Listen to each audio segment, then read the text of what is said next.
இன்றைக்கி வந்து குழந்தைங்களுக்கு பெரியவங்களுக்கு எல்லாருக்கும் பிடிச்ச பருப்பு வெங்காய சட்னி எப்படி செய்யறதுன்றதை பார்க்கலாம்.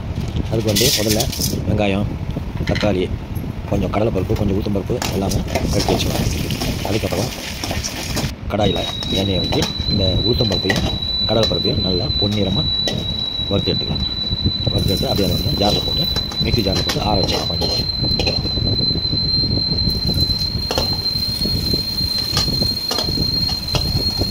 பாருங்கள், எல்லாமே ஜாரில் போட்டு இது பண்ணி திரும்பவும் கடாயை வச்சுட்டு கட் பண்ணி வச்சுருக்க வெங்காயம், தக்காளி போட்டு நல்லா அந்த இதில் நல்லா வதக்கலாம். அதுக்கப்புறம் நான் ஒரு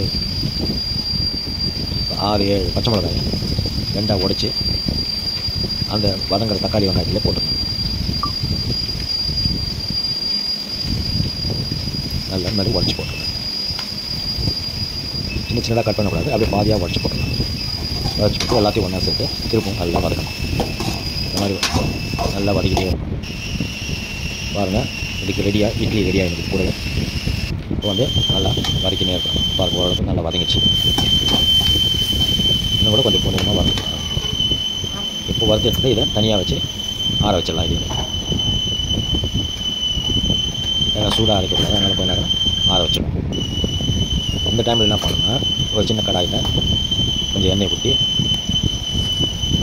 அதில் கொஞ்சமாக கடுகு போட்டு, கடுகு நல்லா பொரிஞ்ச பிறகு அதில் கொஞ்சம் கருவேப்பிலையும் சேர்த்து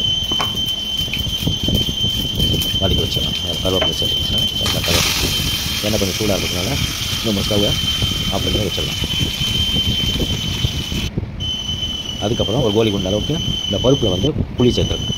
அதுக்கப்புறம் அந்த ஆறி இருக்கிற தக்காளி வெங்காயத்தை நான் வந்து அந்த ஜாரில் போட்டுக்கணும். அப்புறம் தேவையான அளவுக்கு உப்பு சேர்த்துருங்க. இதில் அப்படியே மிக்ஸி போட்டு அரைச்சி இந்த பதத்தில் எடுத்துருக்கேன். அதுக்கப்புறம் நம்ம தாளித்து வச்சுருக்கிற அந்த கருவேப்பிலையெல்லாம், கடுகு கருவேப்பிலையெல்லாம் வந்து இதில் போட்டுருக்கோம். தாளிப்பு இதில் போட்டு சேர்த்துட்டு நல்லா கலக்கணும்.